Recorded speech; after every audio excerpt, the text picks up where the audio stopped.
Assalamualaikum warahmatullahi wabarakatuh. Semoga selamat sejahtera bagi kita semua. Kembali lagi kita bertemu di channel edukasi belajar biologi, kenali diri, raih prestasi, wujudkan budi pekerti. Pada pertemuan kali ini kita akan belajar tentang faktor dan gangguan pada sistem imun. Bacalah artikel berikut ini.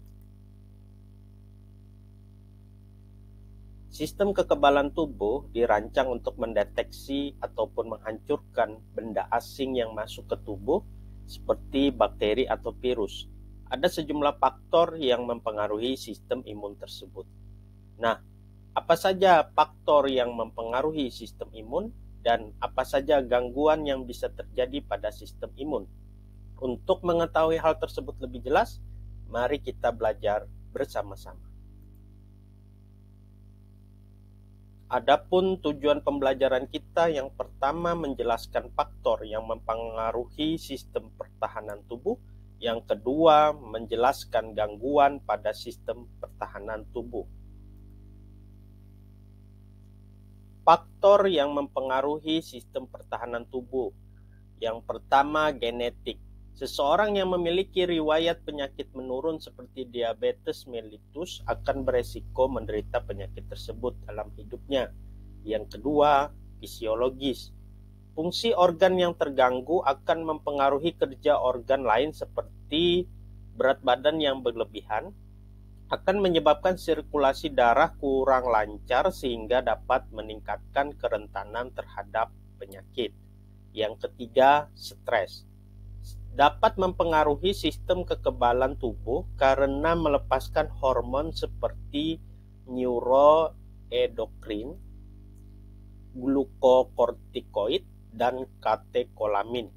Stres kronis dapat menurunkan jumlah sel darah putih dan berdampak buruk pada produksi antibodi. Yang keempat, usia. Dapat meningkatkan atau menurunkan kerentanan terhadap penyakit tertentu. Yang kelima, hormon. Bergantung pada jenis kelamin, wanita memproduksi hormon estrogen, sedangkan pria memproduksi hormon androgen yang bersifat memperkecil resiko penyakit autoimun, sehingga penyakit lebih sering dijumpai pada wanita. Yang keenam, olahraga. Jika dilakukan secara teratur akan membantu meningkatkan aliran darah dan membersihkan tubuh dari racun. Yang ketujuh, tidur. Kadar sitokinin yang sistem kerjanya sangat dipengaruhi oleh pola tidur seseorang. Ketika kadar hormon ini berubah-ubah, dapat mempengaruhi imunitas seluler, sehingga kekebalan tubuh akan melemah. Yang kedelapan, nutrisi. Seperti vitamin dan mineral diperlukan dalam pengaturan sistem imunitas. Protein diperlukan dalam pembentukan imunoglobulin dan komplement. Yang kesembilan, pajanan zat berbahaya. Contohnya bahan radioaktif, pestisida, rokok, minuman beralkohol, dan bahan pembersih kimia mengandung zat-zat yang dapat menurunkan imunitas. Yang ke-10, racun tubuh. Sisa metabolisme di dalam tubuh, jika racun ini tidak berhasil dikeluarkan dari tubuh akan mengganggu sistem kerja imun. Yang ke-11, penggunaan obat-obatan, terutama penggunaan antibiotik yang berlebihan atau teratur menyebabkan bakteri lebih resisten, sehingga ketika bakteri menyerang lagi, maka sistem kekebalan tubuh akan gagal melawannya. Gangguan pada sistem imun. Yang pertama, alergi atau hypersensitivitas, yaitu respon imun tubuh berlebih terhadap alergen atau benda asing dan antigen, baik yang membahayakan maupun tidak. Gejala yang timbul akibat alergi misalnya ruam, hidung berlendir, mata berair, dan bersin. Yang kedua, anafilaktik shock, yaitu alergi tingkat tinggi di mana seluruh bagian tubuh mengalami inflamasi.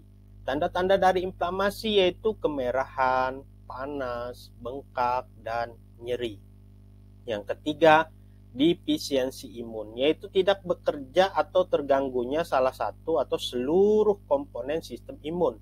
Contohnya severe combined immunodeficiency, yaitu kegagalan imunitas humoral dan imunitas di perantai sel untuk bekerja. Kemudian ada AIDS atau acquired immunodeficiency virus, yaitu penyakit yang disebabkan oleh HIV yang menyerang sel T helper yang menurunkan kekebalan tubuh sehingga tubuh rentan terkena penyakit. Yang keempat, penyakit autoimun, yaitu gagalnya sistem imun membedakan antigen asing dengan antigen dalam tubuh. Akibat dari penyakit autoimun adalah sistem imun menyerang tubuhnya sendiri. Contoh penyakit autoimun yaitu erythematosus lupus sistemik atau yang dikenal lupus, menyerang organ-organ vital tubuh dan dapat menyebabkan kerusakan ginjal.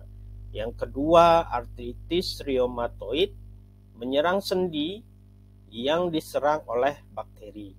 Kemudian ada multiple sclerosis, yakni penyakit yang menyerang sistem syaraf, khususnya selubung mielin pada sel saraf. Kemudian ada anemia pernicious, yaitu penyakit yang menyerang sel-sel darah. Berikutnya yang kelima, penolakan transplantasi dikarenakan tubuh menganggap organ transplantasi sebagai benda asing atau antigen. Agar tubuh dapat menerima transplantasi, biasanya pasien diberikan imunosupresan untuk menekan sistem imun sementara.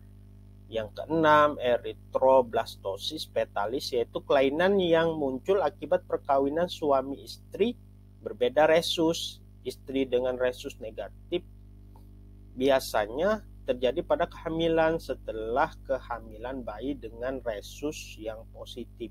Kondisi ini menyebabkan terjadinya sistem kekebalan tubuh ibu menyerang sel darah bayi, sehingga berpotensi mengancam nyawa janin atau bayi yang akan lahir.